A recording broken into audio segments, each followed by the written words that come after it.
Welcome to the Z Truth Podcast, where we have transparent, real, and thought-provoking conversations. Your host is Zakira Casado. Hello, and welcome back to another exciting episode of Z Truth Podcast. I'm Zakira Casado, your host, here to give you transparent, real, unbiased, thought-provoking, and holistic topics. And today we're going to stave on the unbiased topic of Charlie Kirk. A lot of you are aware that this gentleman was assassinated in front of all of our eyes a few weeks ago.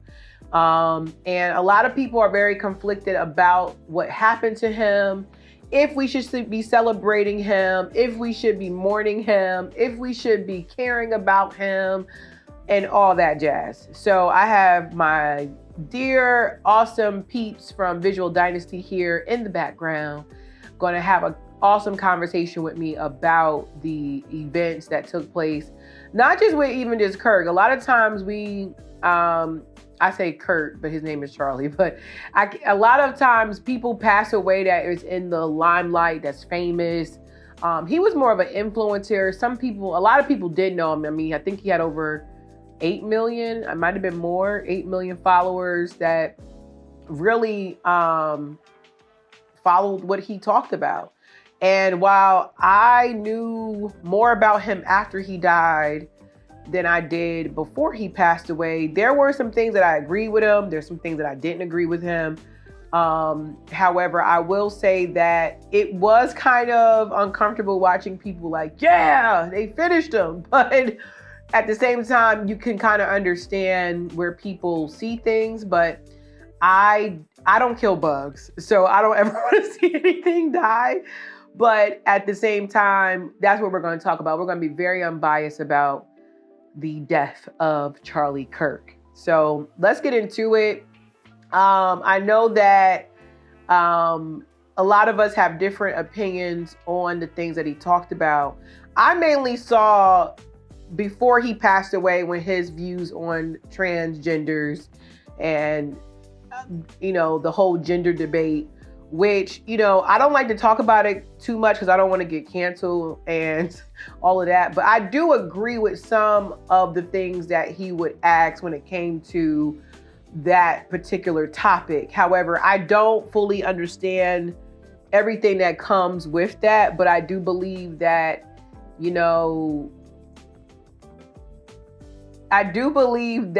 we should keep things simple when it comes to that particular part. But I know Devon and I know we got Mackenzie in the building, or I don't know if you want to call your first name. I'm so used to calling you Mackenzie.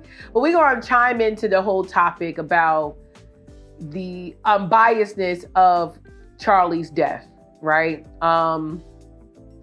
So, what do y'all think about it? I know it's just me, but think about what happened to him. Do you think it's cool to celebrate when someone dies or gets shot the way he got shot? That was a really interesting way to go out, because that was a one shot, clean. It looked very much, in my opinion, hired, professional, straight to the point. Yeah. I mean, I'm never one to celebrate anybody dying, whether I like them or not. I don't have a concrete opinion on Kirk, because like you, I didn't really know much about him when he was living, so I'm not going to form one after learning any information after him dying. Yeah. Same with me. I feel like he obviously had a following, and I do think whatever side, in my opinion, and I'm not trying to be biased, because again, I did start seeing the things he talked about with specifically black women. I'm a black woman, clearly. However, I did notice he did have a strong relationship with Candace, which some things I agree with Candace, but at the same time, I know some people don't like her because of the way in which she says things, right? But I feel like I did see a clip that he said that black women don't have the processing power. So the one thing I do know about influencers and social media personalities, which I believe this also with, what is his name that died? The guy who would call women linebackers. Kevin Samuels, right. So with Kevin Samuels, if anybody goes back to the beginning of his career as an influencer, he used to get on guys, and even still later in his career before he passed, he still would get on men. And that was his bread and butter in the beginning, is telling men about themselves and getting them on the right path, right? And then later, I think what happens in a lot of these influencers' careers is that they notice whatever catches that buzz is what they're going to stay on. Like, do I really think that Charlie Kirk, with some of the intelligence that he displayed, also believed that Black women didn't really have the processing power to process or lead? Because I saw that clip where he said, you know, oh, it's your affirmative action is why you have this job. Or, you know, the other things in which they talk about with, what is it, DEI or DIE? Which one is it? Yeah, DEI. DEI, yeah, like how he tries to say, like, well, I hope this pilot is qualified when I get on the plane. Like, I mean, if we really think about that, he probably, if he really felt strong about it, wouldn't get on the plane. You still got on the plane, right? So I say all that to say that with him and many people like him, I feel like sometimes what happens is that you get caught up in what is going to get you viral. And so you might tend to say things that don't make sense, because you can't have a friend like Candace and also think that Black women don't have processing power, right? Mm-hmm. And then based off of how he died and the response after he died from, what is he, left wing or right wing? What was he? I get mixed up on which one is the supremacists and which one are the liberals. But whichever one is a supremacist type vibe, right? I feel like the moment he started talking about Epstein, the Israelites, and tapping into stuff that goes against what they talk about or what they preach about, I feel like that's probably why he got killed. And the other reason I think this is because, I don't know if y'all saw that clip with Donald Trump, but a young lady, I don't know who she is, she's interviewing Donald, and Donald, first of all, they asked him, how are you mourning? I saw 2 clips. And Jimmy Fallon actually recently got taken off the air. But Jimmy Fallon, all the man did was, somebody asked Donald Trump, well, how do you feel about your friend dying? And Donald goes, well, I feel great. And matter of fact, you guys know that we got this new ballroom being built at the White House after 100 years of having the same one. So like, if my friend just died, I'm probably not going to say that. And then another revealing thing I feel like is that when he was being interviewed by this young lady, I don't know who she is, as I said already, he literally was like, she said, you know, Charlie didn't believe in hate speech. And please forgive me, his response was, I bet you he probably wouldn't say that now. So I say all of that to say, and I'm not laughing because the man is dead. I'm laughing because I feel like when you have a personality like Donald Trump, which I actually used to like Donald Trump before he became a president. I don't dislike him because I don't know him. I've always stood on that I'd rather have a known enemy than a friend who's pretending to be my friend. I think that's where Donald Trump fits. Like, I'd rather know who you are versus you not know who you are, if that makes sense. So again, going back to Kirk, or Mr. Kirk, or Charlie, whatever you want to call him, I feel like that, in my opinion, says a lot about who possibly was behind it. Because, I mean, I watched it a couple times. That was very professionally done. Very professionally done. I know they said that they have the person who did it, but I don't even know if I agree that that's him. I'm not saying that guy doesn't have the capability, but, you know, I just feel like the powers that be felt that he was just going outside of what they found to be okay. Now, far as our outrage, I don't think we should force anybody to mourn anybody. You know what I mean? That's a personal decision. And that's just like, some people mourned. Didn't Hugh Hefner die? Isn't that the guy from the Playboy? Is that his name? He died, right? So some people wanted to honor him, some people didn't, right? And that's a choice, because I know some people who know him as a person, some people know him for what his contribution is to the world, which I guess that's a contribution to men.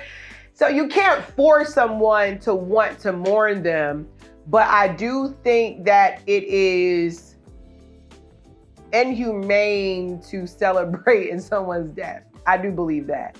I think it's like, we all gotta die one day. I would hope I don't get shot from speaking at an event that I'm doing, you know what I mean? And then like, he has young kids, he has a wife, so yes, I do think he might've said some things that could make certain groups of people upset, but some things he talked about, I feel like he was just speaking some facts. I just don't think that he, like, let's talk about Black women. Like when he talked about 76% of us are single women, single moms, women that are not married.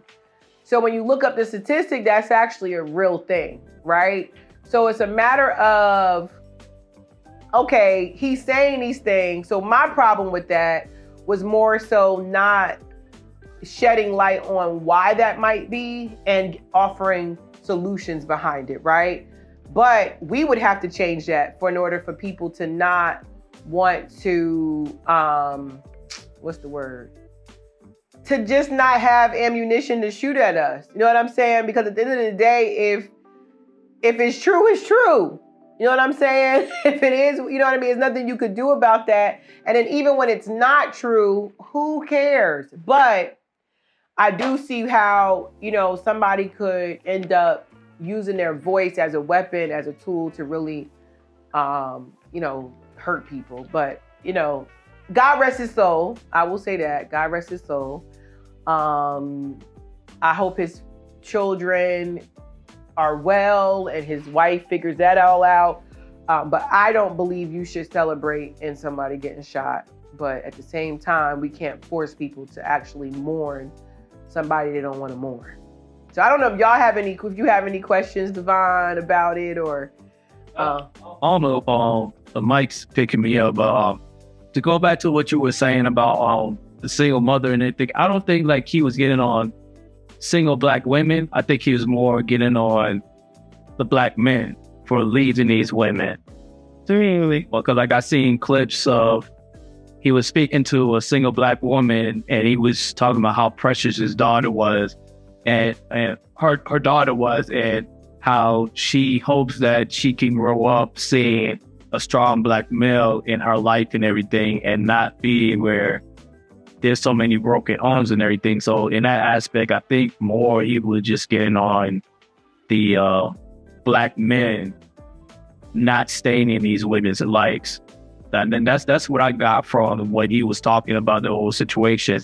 And personally, I feel like in this generation now, I feel like there's more Black men staying in their children's life because they grew up without a father. Right. Want the same thing happening with their children and stuff like that, but there's still still have some that is different where they're not in their kids' lives, and like that is something that in our community, it might be in different communities too, but like it's highlighted and magnified in our community.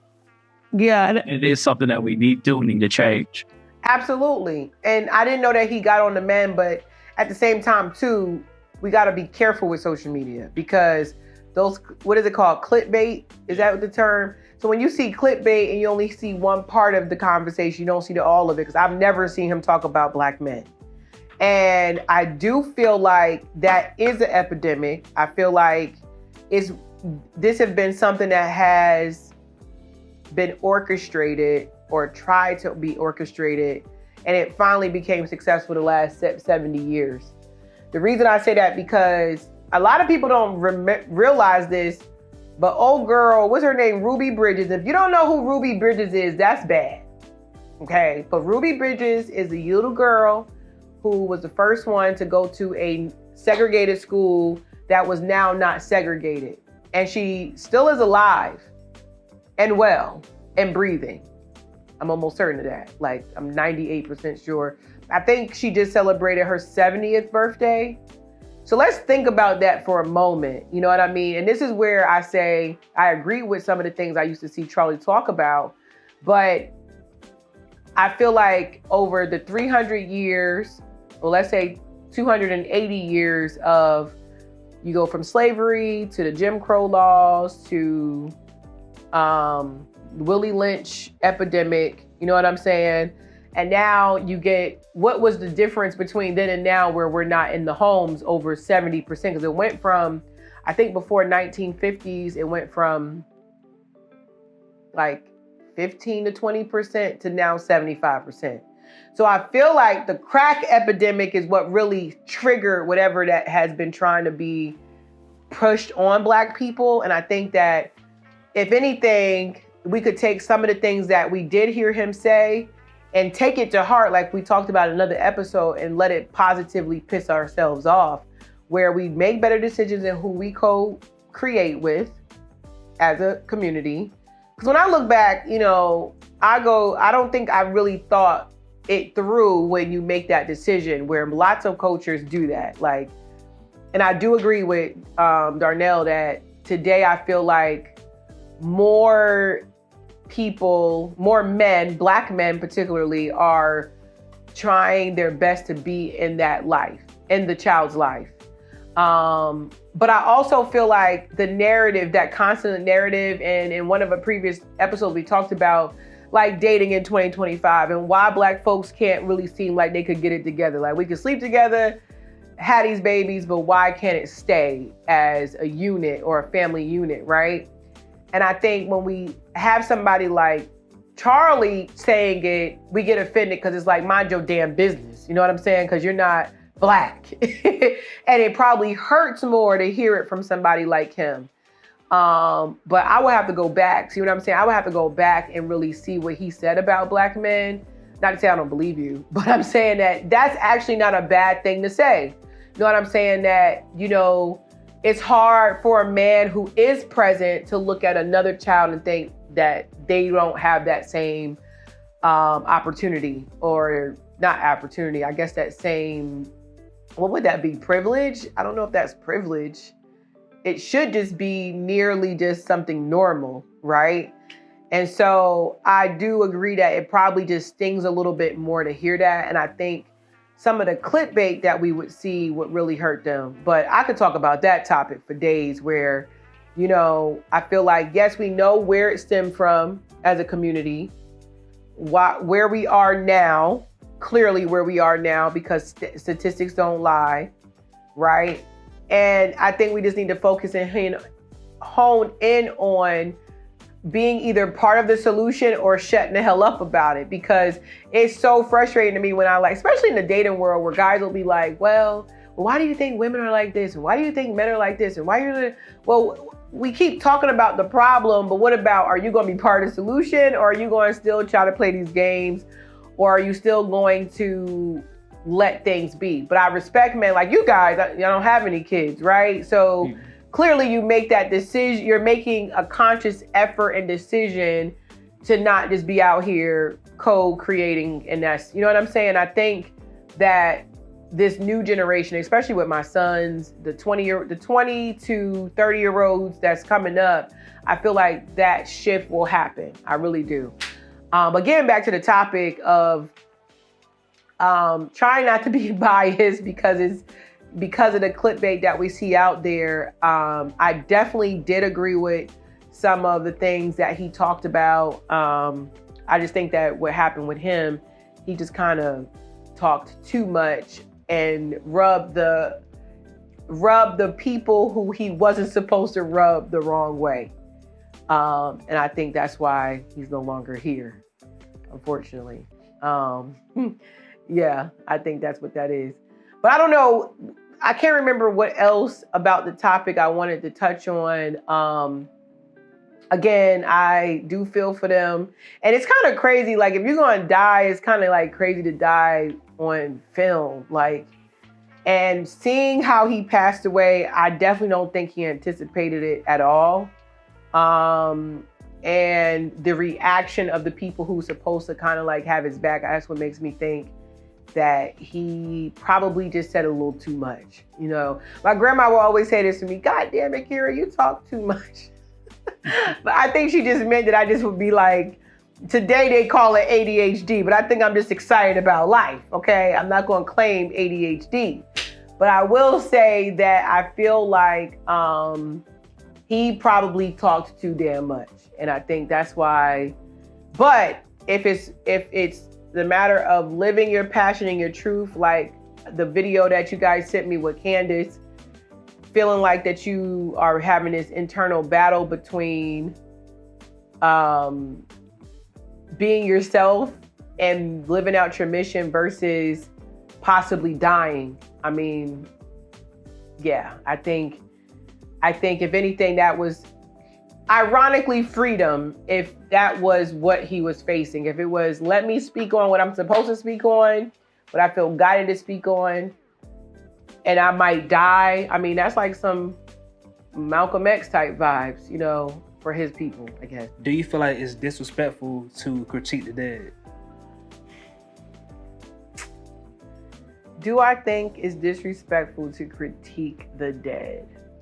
It's funny because I remember I was watching this video, or maybe it was a clip of this family that did their mom's obituary, and she kind of like abandoned them, and they clearly didn't like her.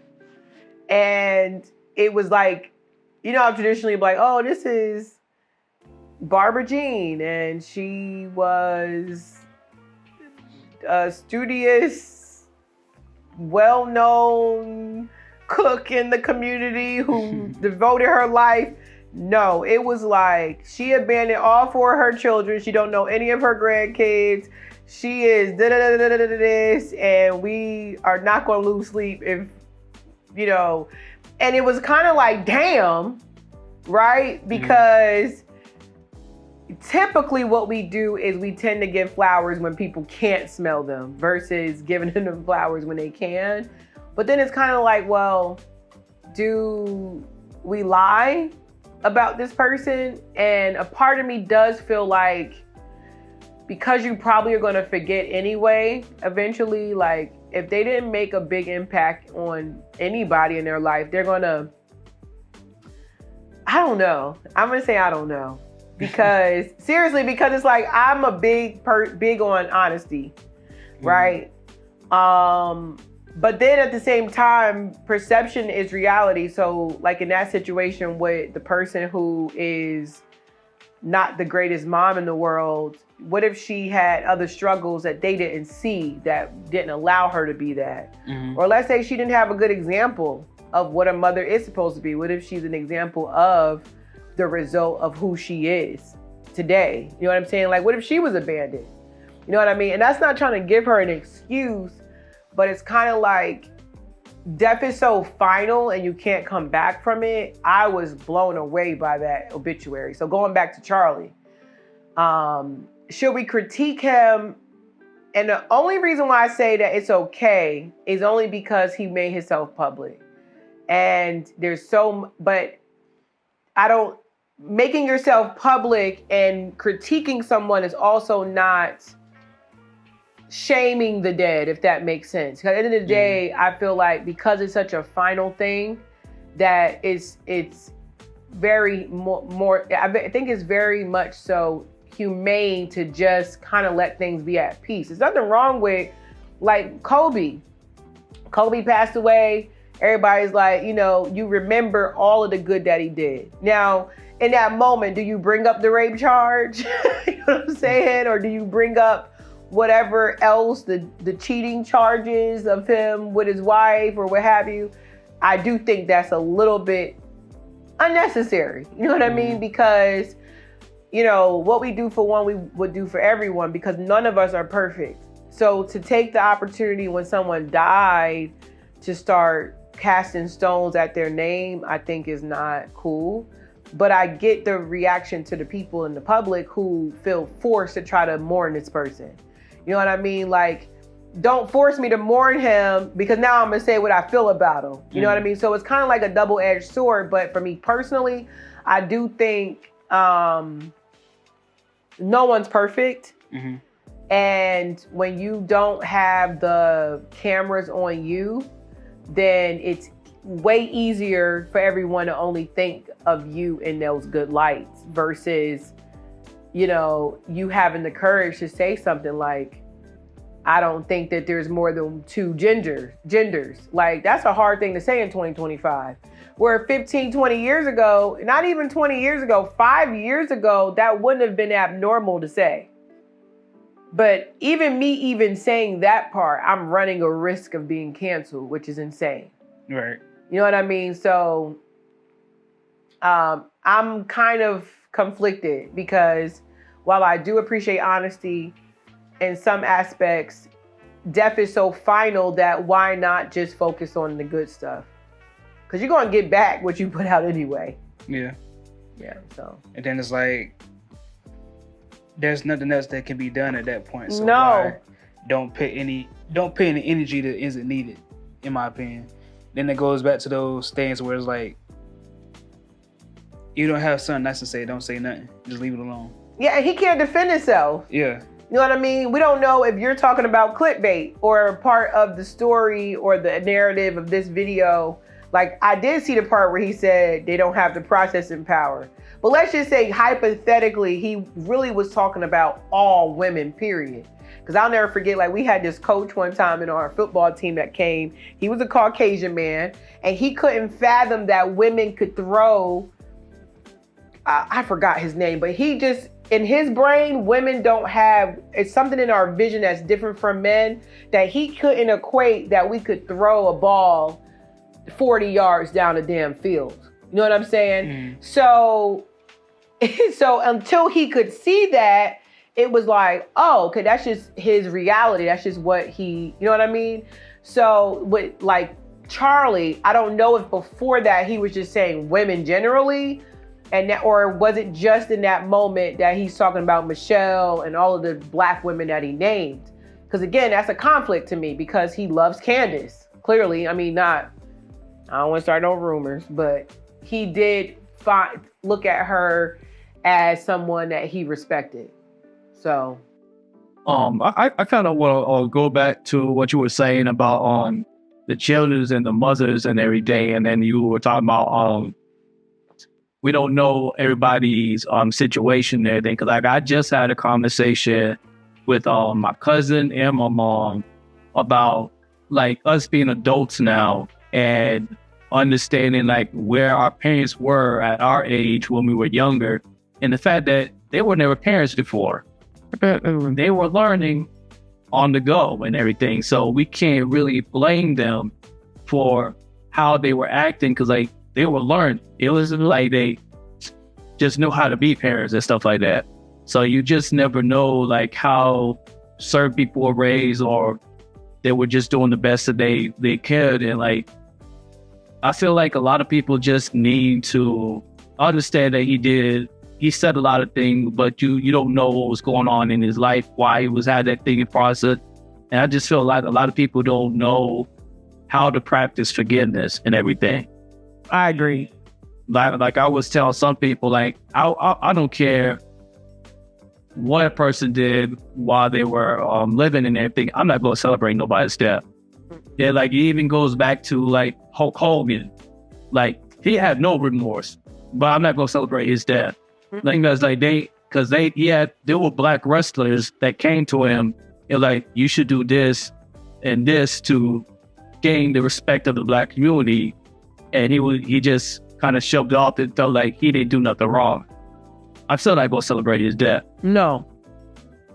And Hulk Hogan is a great example because I grew up, and believe it or not, I was a tomboy at one point, and me and my dad was WWF. I used to watch that junk every Monday Night Raw.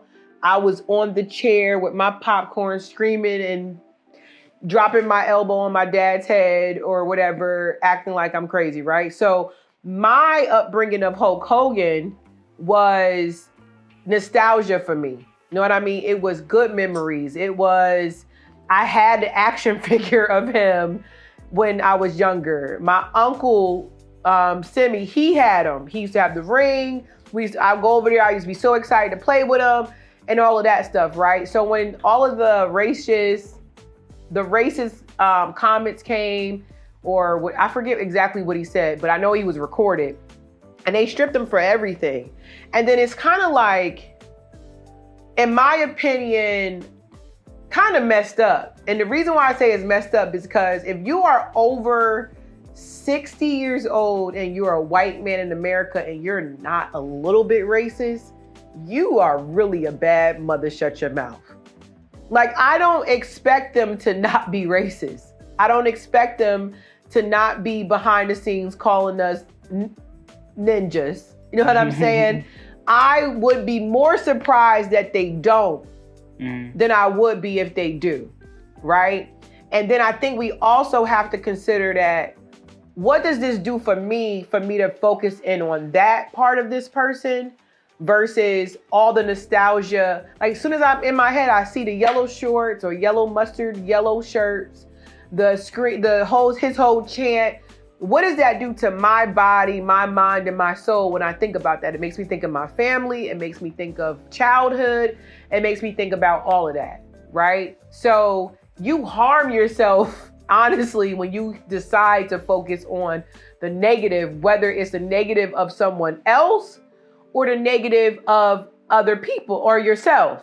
So I listen to Esther Hicks. I'm going to go back to what you said, Darnell, about parents and stuff too. So I was driving from New Jersey, and one topic we talked about personal development is they taught us that if you have a long drive, make your car your mobile university. Meaning, if you got 3, 4, 5, 6, 8, 9 hour drive, instead of listening just to music all day unless you're about to fall asleep, you can't be listening to Jim Rome all day if you got 8 hours in front of you, right? So I'm listening to Esther Hicks, and she has this speech or whatever. She's talking to somebody, answering a question, and it was so powerful. And to this day, I cannot find it. I sent it to a couple people. When you click it, it says video not available, but it changed my life when it came to how you view the bad things that have happened to you in your life.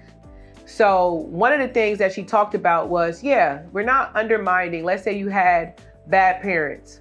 Let's say you had a bad relationship, and then you talk to other people, and then sometimes what we do is we have a tendency of overly speaking and repeating the same story. Well, that man cheated on me, and I can't believe he did this, and he hit me when I found out, and then my mama was shit because she did this, and she wasn't there for me, she slept around, blah, blah, blah. And every time you repeat that story, you hurt yourself. You literally harm your inner being every time, because every time, just like how when Darnell said Hulk Hogan, I literally saw myself with the popcorn as a kid in my happy place, right?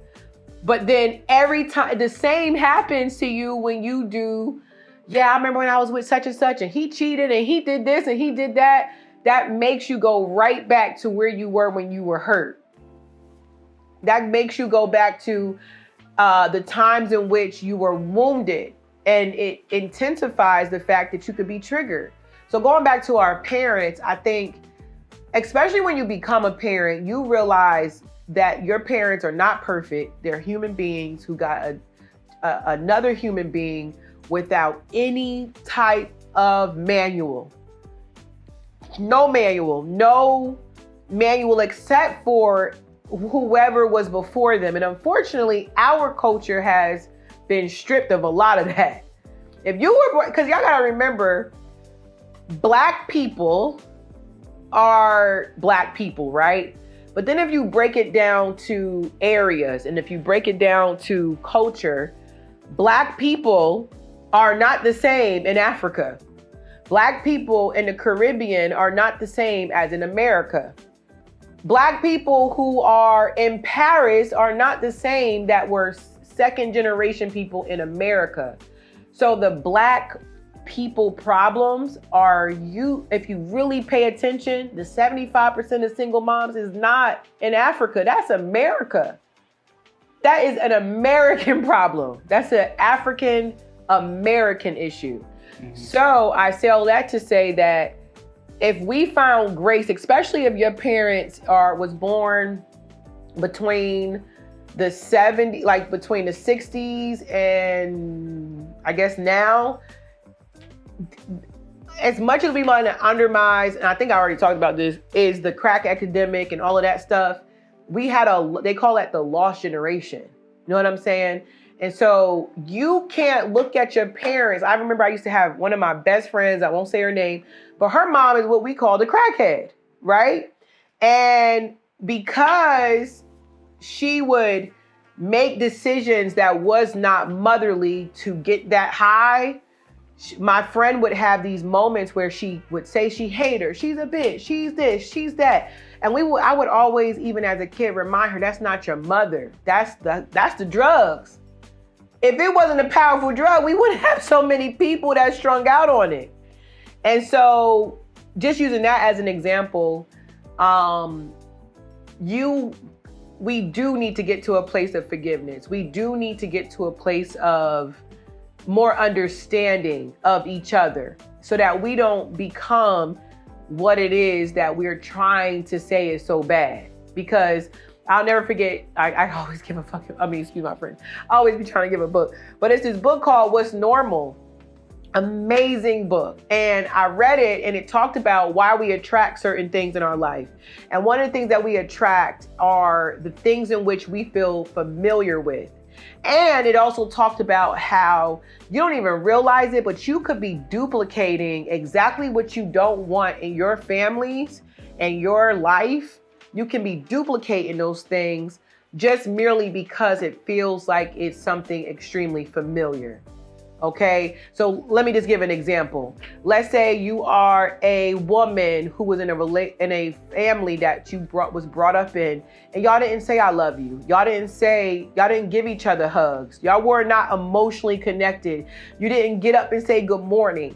Well, when that woman grows as an adult and she attracts other men in her life, she's gonna have more, they call it polarity. She's going to have more polarity with someone who makes her feel like emotions are something that's not needed.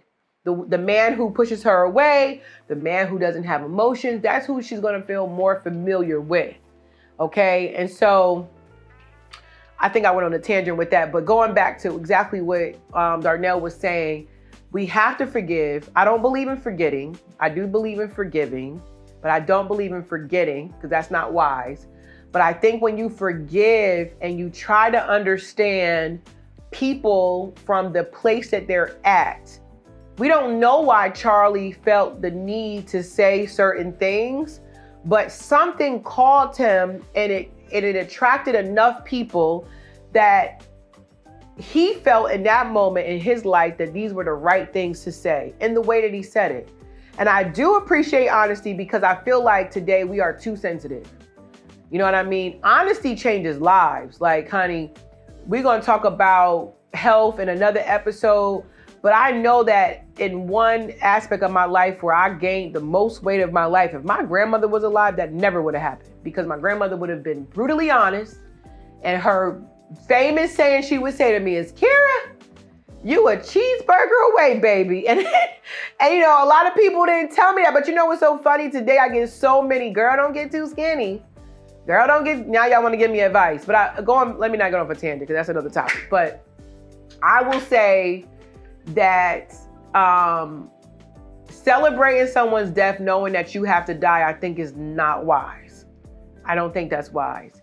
I understand the outrage and why people might feel that way, but you gotta remember what you put out, you gonna get back tenfold.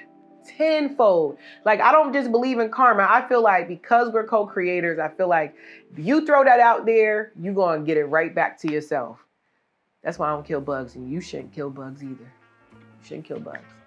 I know we had a couple more questions. on that topic. So, why do you think people avoid the conversation about death? I can only talk about black folk. And what I have found with black folk, if the person died unfavorably, we don't talk about it. I got cussed out one time when I asked, and the girl was upset. She even went on Facebook and wrote, she didn't tag me, but she did write my name. Like, can you believe this? It had a nerve to ask me what happened to such and such. I'm just like, is that not natural? Someone dies, you want to know how. Right, it's a natural thought. It's a natural thought.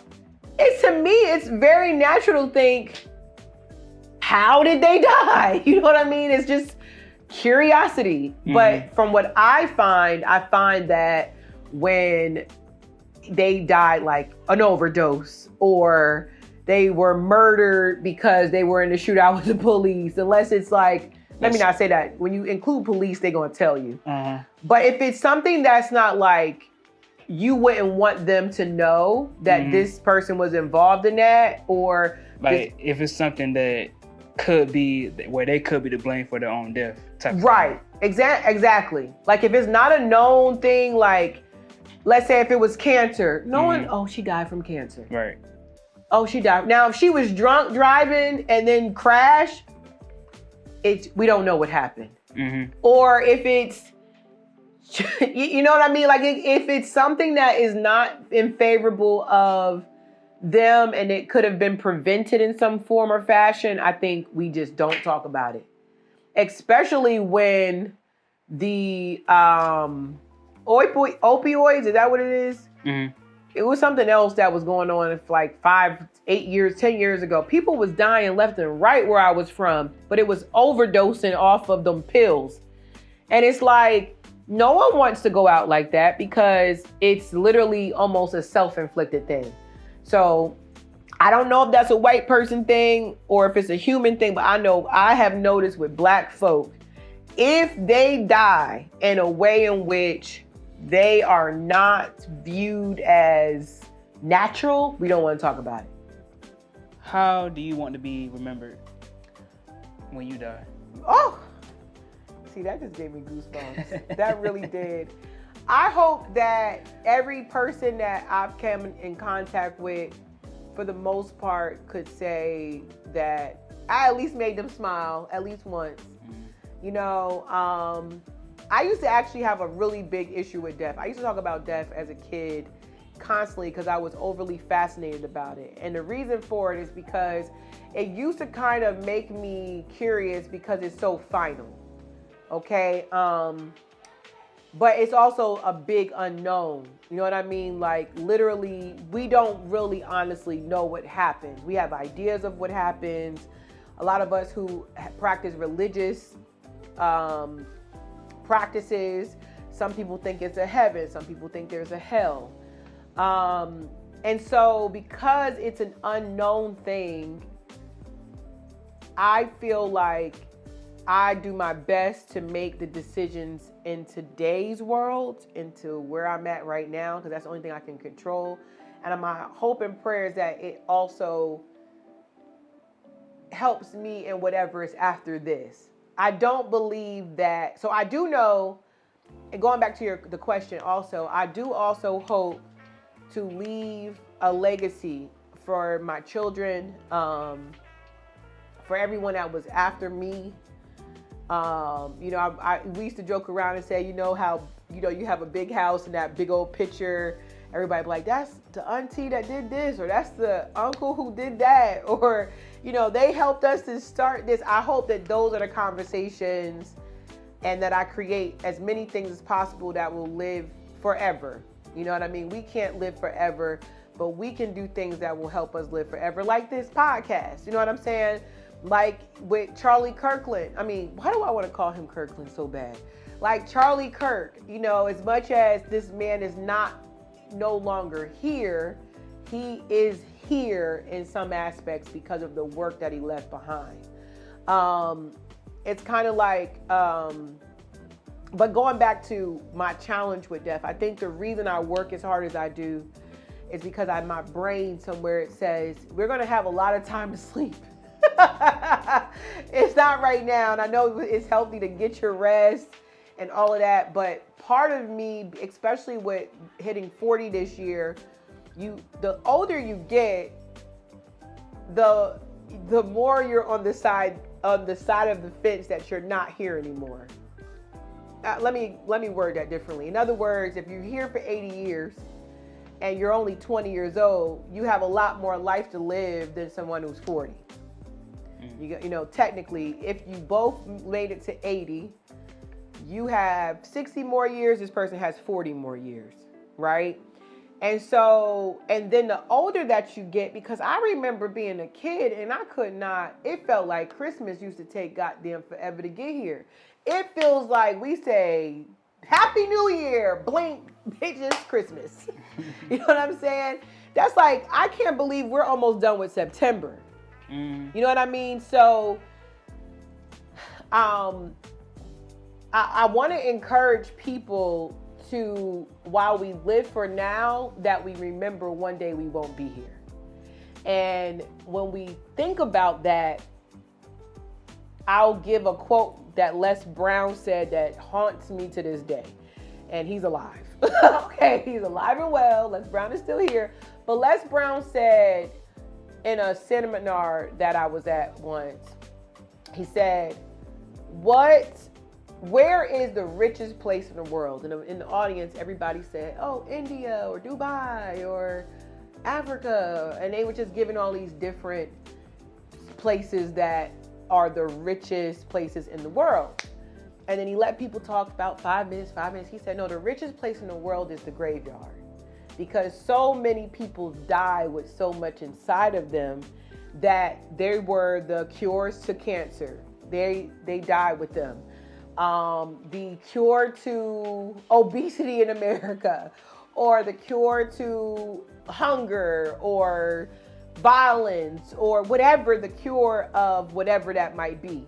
You know what I mean? The cure to, like, imagine how many things that most people don't act on are in the graveyard. And that's why he calls it the richest place in the world. So I say all that to say that if that man died, if Kirk, what's his name? Charlie. If Charlie died doing exactly what he was called to do, then he lived a rich life, even at 31 years old. You know what I mean?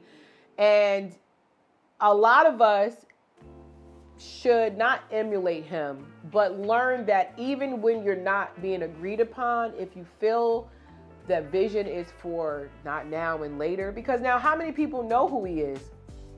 I know more about him now in his death than I knew about him before. The only thing I knew about him before he died was that he was the guy who was courageous enough to challenge trans people on his stage of whether or not they're women or men.